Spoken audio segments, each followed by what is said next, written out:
अगर आप सोच रहे हैं कि हम कोई ऑनलाइन कोचिंग लेकर अपना सिलेक्शन कर लेंगे या फिर कहीं से नोट्स पढ़कर हम सिलेक्शन कर लेंगे, तो आप बिल्कुल गलतफहमी में हैं। इस तरह से बिल्कुल भी आपका सिलेक्शन नहीं होने वाला है। तो फिर सिलेक्शन होगा कैसे? तो ये मैं यहाँ पर आप लोग को बताऊंगी कि सिर्फ 2 महीने में जो है आप एनसीईआरटी का जो है चैप्टर बाय चैप्टर कैसे जो है वो इजीली कंप्लीट कर सकते हैं और रिवीजन भी कर सकते हैं। Welcome back to my channel. और आज मैं आप लोगों के साथ डिस्कस करूंगी कि अगर 6 to 8 के लिए साइंस के लिए आप प्रिपेयर कर रहे हैं बीपीएससी टीआरई 4.0 और 9 to 10 के लिए साइंस आपका है, 11-12 के लिए आपका साइंस चाहे वो कोई भी स्ट्रीम हो, मतलब बायोलॉजी हो, जूलॉजी हो, फिजिक्स हो, केमिस्ट्री हो, तो आप किस तरह से तैयारी करेंगे कि इस बार टीआरई 4 में आपका जो है सिलेक्शन वो सुनिश्चित हो जाए।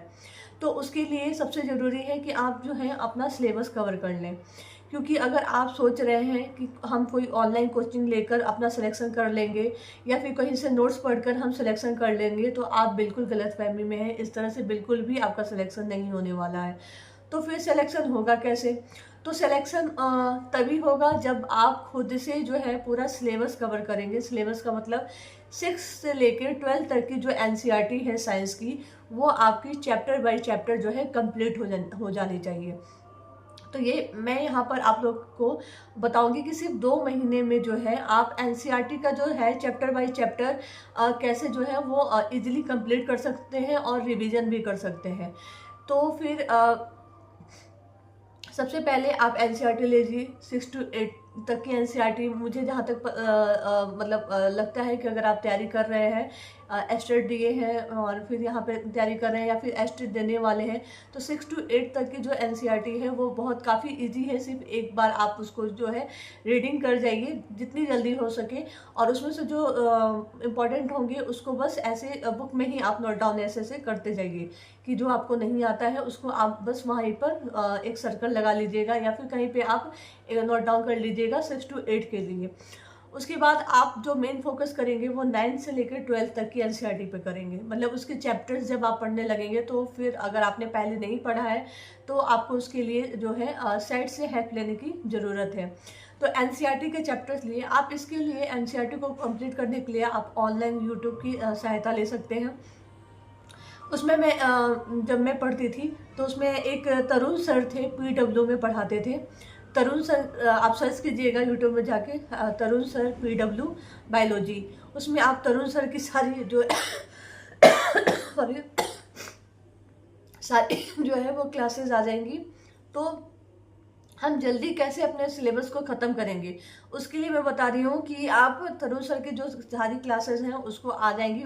11th क्लास की आप निकाल लीजिएगा, 12th क्लास के निकाल लीजिएगा, 9th-10th की भी आप उसमें यूट्यूब पे सर्च करके देख लीजिएगा, पीडब्ल्यू पे जो है वो दिया रहता है। अब आपको एक चैप्टर जब आप खोलेंगे यूट्यूब पर भी तो उसके बहुत सारे वीडियो, एक ही चैप्टर के उसके एक एक पोर्शन के जो है बहुत सारे जो है वीडियोस मिल जाएंगे। कम से कम 7-8 घंटे की एक चैप्टर होगा। तो हमें 7-8 घंटे का एक चैप्टर नहीं देखना है, इतना हमारे पास टाइम नहीं है।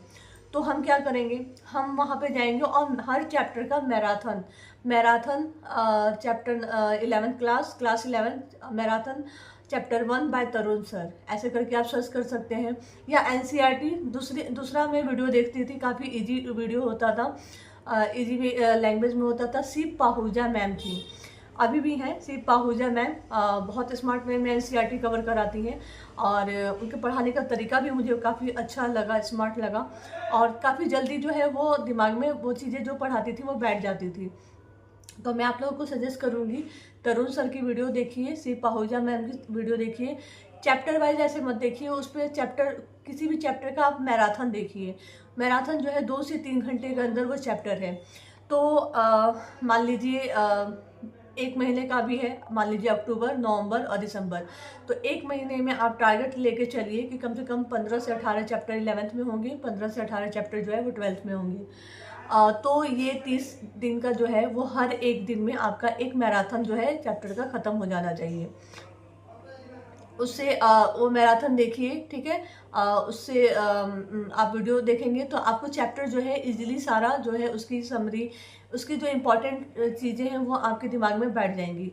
उसके साथ साथ आपको क्या करना है, 2 या 3 या 4 घंटे, मैक्सिमम 4 घंटे की अगर वो वीडियो होगी, उसको भी आपको स्पीड बढ़ाकर देखनी है। ऐसे नहीं कि मतलब नॉर्मल स्पीड पे। स्मार्ट वे में हमें तैयारी करनी है, अपने समय को बचाना है, तो हम उसको स्पीड इतना बढ़ा लेंगे जितना हमें समझ में आ सके। उस स्पीड को बढ़ाकर हम वो मैराथन करके 11th और 12th की एनसीईआरटी सारी देखेंगे। और जब भी सुबह में मॉर्निंग में आप अपना रूटीन बना लीजिए कि किसी भी टाइम पे आपको मॉर्निंग में मैराथन देखना है। उस चैप्टर का अब आपको करना क्या है, दोपहर में, शाम को, जब भी आपको टाइम लग रहा है। तो एनसीईआरटी फिंगर टिप्स आती है, नीट के तैयारी के लिए आती है, वो बुक आपके पास होनी चाहिए। अगर आप फिजिक्स के लिए तैयारी कर रहे हैं, या फिर आप केमिस्ट्री के लिए कर रहे हैं, या जूलॉजी के लिए कर रहे हैं, या बॉटनी के लिए कर रहे हैं, या फिर आप टीजीटी साइंस के लिए कर रहे हैं, या 6 to 8 के लिए कर रहे हैं, उसके लिए भी आपको ये सारी चीज़ें, मतलब कि वो बुक तो आपके पास होनी चाहिए। अगर आपने चैप्टर वाइज, अब आपने क्या किया है, सुबह मैराथन देख लिया, दोपहर में आप क्या करेंगे, उसके चैप्टर को पढ़ेंगे। उसमें स्टार्टिंग में 3-4 चैप्टर दिए हुए हैं, 3-4 पेज हैं। 3-4 पेज को आप जल्दी जल्दी रीडिंग करेंगे, क्योंकि एक बार आप समझ गए हैं तो वो चैप्टर पढ़ने में आपको टाइम नहीं लगेगा। फिर पीछे में जो है उसके प्रीवियस ईयर नीट में पूछे हुए क्वेश्चंस हैं, तो वो सारे क्वेश्चंस को आप देख लेंगे और उसको बना जाएंगे। उसको कर लीजिए। फिर अगले दिन जाइए, अगला चैप्टर देखिए और फिर उसको कीजिए। तो इस तरह से जो है आपकी 1 महीने में 11th और 12th की दोनों की जो है एनसीईआरटी खत्म हो जाएगी। मान लीजिए किसी दिन आप नहीं देख पाए, या फिर कोई वीडियो ज़्यादा लंबी हो गई, कुछ भी हो गया, तो 5 से 6 दिन और आप ज़्यादा ले सकते हैं नवंबर में। मान लीजिए 10 दिन आपने ज़्यादा ले लिया, 10 नवंबर तक आते आते आपकी क्या हो गई, जो है एनसीईआरटी वो कंप्लीट हो गई। फिर से आप उसको रिवीजन करना शुरू कर दें, फिर से पहला चैप्टर, दूसरा चैप्टर, और उसमें भी आप ध्यान रखें कि कौन सा मोस्ट इंपॉर्टेंट चैप्टर है जिससे बहुत ज़्यादा क्वेश्चन पूछे जाते हैं, वो चैप्टर उसको पे खासतौर से ध्यान दीजिए।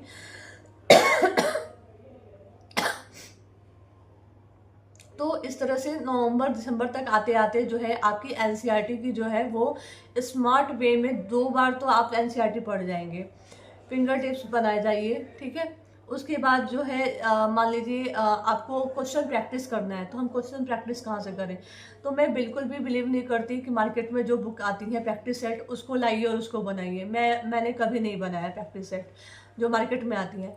मैं प्रीवियस ईयर पे ही बिलीव करती हूँ। कोई भी एग्ज़ाम हो जिसमें साइंस क्वेश्चन पूछा गया, जैसे केवी का हो, केवी का टीजीटी, केवी का पीजीटी, इसके जो प्रीवियस ईयर के क्वेश्चन हैं वो लगाइए आप। क्वेश्चन बुक ले आइए, मार्केट में अवेलेबल है।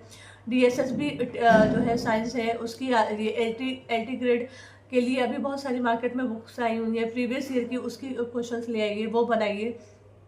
नवोदय विद्यालय का जो है टीजीटी साइंस पीजीटी के लिए प्रीवियस ईयर के क्वेश्चन बुक मिलते हैं, क्वेश्चन बैंक मिलता है, तो वो ले आइए और उसके क्वेश्चंस लगाइए। केवी का ले आइए, बहुत सारे हो गए, आप केवी का लगा लीजिए, डीएसएसबी का लगा लीजिए, नवोदय विद्यालय का लगा लीजिए, एलटी ग्रेड का आया हुआ है उसका लगा लीजिए। प्रीवियस ईयर के जो क्वेश्चन है, इतना क्वेश्चन अगर आप, और डीएसएसबी का भी आता है, डीएसएसबी का क्वेश्चन बुक प्रीवियस ईयर के लगा लीजिए। तो अगर आप इतना करके जाएंगे तो मेरी एकदम 100% गारंटी है कि सीट किसी भी स्ट्रीम में कितनी भी कम हो, आपका सिलेक्शन पक्का होगा।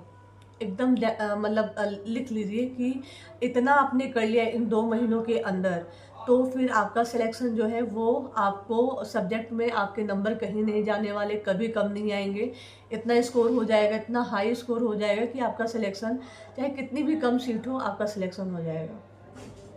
और अगर आप चाहते हैं कि आपका सिलेक्शन हो तो आपको ये करना ही पड़ेगा, चाहे कुछ भी हो जाए। इतना तो आपको मिनिमम करना ही पड़ेगा। वह टीआरई 4 आ रहा है, 4 के बाद 5 कब आएगा हमें कोई पता नहीं है, लेकिन 4 अनाउंसमेंट हो गया है, तो दिसंबर तक एग्ज़ाम इसका हो जाएगा। साथ ही साथ पेपर 1 के लिए भी मैंने वीडियोस बनाए हैं, वो देख लीजिए। पेपर 1 पे कैसे फोकस करना है, 30 से 40 के बीच में आप इधर ले आइए, बाकी आप सब्जेक्ट से स्कोर कर लीजिए, तो फिर आपका जो है वो कट ऑफ निकल जाएगा। चाहे 6 to 8 के लिए हो, चाहे 9 to 10 के लिए हो, चाहे आप 11 to 12 के लिए पीजीटी के लिए दे रहे हैं। और पेपर 1 की तैयारी के लिए आप मेरी वीडियोस फॉलो कर सकते हैं। अगर आपको लगता है कि मैं फिर से पेपर 1 के लिए बता दूं, तो फिर आप मुझे कमेंट करके बताइएगा पेपर 1 के लिए। मैं अब नेक्स्ट वीडियो पेपर 1 के लिए ज़रूर बना दूंगी आप लोगों के लिए। और हाँ, इस वीडियो को अभी तक आपने देखा है तो प्लीज़ इसको लाइक कीजिएगा, सब्सक्राइब कीजिएगा, लोगों के साथ शेयर कीजिएगा और कमेंट ज़रूर कीजिएगा। आपके कमेंट से मुझे मोटिवेशन मिलता है। आप लाइक करते हैं तो मुझे काफ़ी ज़्यादा मोटिवेशन मिलता है। तो इसलिए आप वीडियो देखिए तो उसको लाइक ज़रूर कीजिए, एक कमेंट कर दीजिए। और बस और आगे अगर कोई सब्जेक्ट से रिलेटेड आपकी प्रॉब्लम हो, कुछ छूट गया हो, तो आप लोग मुझसे कमेंट करके पूछिएगा, मैं उसका ज़रूर रिप्लाई करूँगी या हो सके तो मैं वीडियो भी उसमें बना दूँगी। Thank you.